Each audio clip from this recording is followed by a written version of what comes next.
নেতা হতে হলে আপনাকে ছোটবেলা থেকেই প্রচুর মারপিট করতে হবে, মানে কারণে অকারণে দরকারে বেদরকারে খালি মারপিট। শুরুটা করতে পারেন পরিবার থেকে। ছোট ভাই বোন থাকলে এগুলোর দিয়ে খালি কাজ করাবেন, কাজ করতে না চাইলে দিবেন কানের নিচে গরম কইরা। স্কুলে গিয়ে একটা গ্রুপ বানায় ফেলবেন, সেই গ্রুপের কাজে হবে সাইজ করা, মানে যে কোনো ছেলে কোনো মেয়ের সাথে কথা বললে তাকে সাইজ করে ফেলবেন। কেউ বেয়াদবি করলে তাকে সাইজ করবেন, কেউ যদি কিছু নাও করে তাহলেও তাকে সাইজ করবেন। তবে এই যে পোলাপান আপনার আশেপাশে থাকবে তাদেরকে চা নাস্তা খাওয়াবেন। মুরব্বীরা বলে না ভাত ছিটাইলে কাওয়ার অভাব হয় না, তেমনি আপনি চা নাস্তা খাওয়াইতে পারলে দেখবেন পোলাপানের অভাব হবে না। আপনার জীবন জুড়ে থাকতে হবে গ্যাঞ্জাম আর গ্যাঞ্জাম। ধরেন এলাকার কোথাও একটা গ্যাঞ্জাম লাগছে, দৌড় দিয়ে সেখানে গিয়ে নিজে জড়ায় যাবেন। স্কুলে একটা সমস্যা হয়েছে, খেলার মাঠে মারামারি লাগছে, বসে আছেন কেন?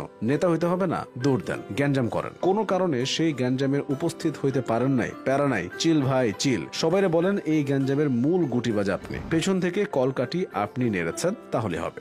স্কুল শেষ করে কলেজে ওঠার সাথে সাথেই আপনাকে নতুন পোলাপান দলে ভেরাইতে হবে। এবার শুধু তাদের ভেরাবেন যাদের মোটরসাইকেল আছে। বুঝছেন, এখন পায়ে হাঁটার দিন শেষ, মোটরসাইকেলের বাংলাদেশ। এরপরের কাজ হলো একজন পীর ধরতে হবে। সেই পীর আপনাকে পথ দেখাবে, রাস্তা দেখাবে, উন্নতির চরম শিখরে নিয়ে যাবে। এই পীর মানে আবার আসলে কোনো পীর না, বড় কোনো নেতা। পীরের মুরিদেরা যেমন পীরের হাত পা টিপে দেয়, আপনিও তেমন করে নেতার হাত পা টিপবেন। খুব ভালো করে চাটতে জানতে হবে। যত বেশি চাটবেন মনে রাখবেন আপনি তত দ্রুত নেতা হতে পারবেন। সবসময় নেতার ফেসবুক পোস্টে লাইক কমেন্ট করতে হবে, শেয়ার করতে হবে।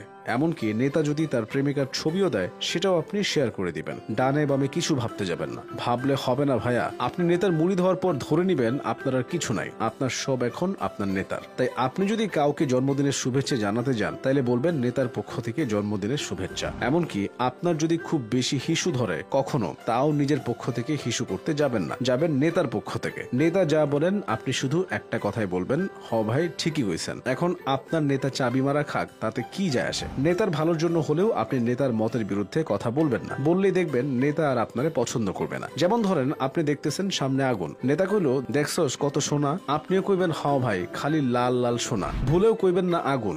কইলে দেখবেন নেতা আর আপনারে বেল দিবে না। এরপর ধরেন আপনি একদিন শুনলেন নেতা একটা বড় পোস্ট পাইছে, ছাগলনাইয়া বা গাইবান্ধার কোনো এক ওয়ার্ডের সহসভাপতির মতো পদ পাইছে নেতা, সেটা আপনারা জানাইছে। এর মানে কি জানেন? এখন আপনি নেতারে লইয়া মিছিল দেন, শোডাউন দেন, ফুলের মালা দেন। ওই যে আপনার পোলাপান আছে সাথে, তাদেরকে নিয়ে রাস্তায় বের হন। গোলাম ভাইয়ের ভয় নাই, রাজপথ ছাড়েন নাই কয়ে গলা ফাটায় ফেলেন। তাইলেই আপনার নেতা হওয়ার পথ ধীরে ধীরে বড় হইতে থাকবে।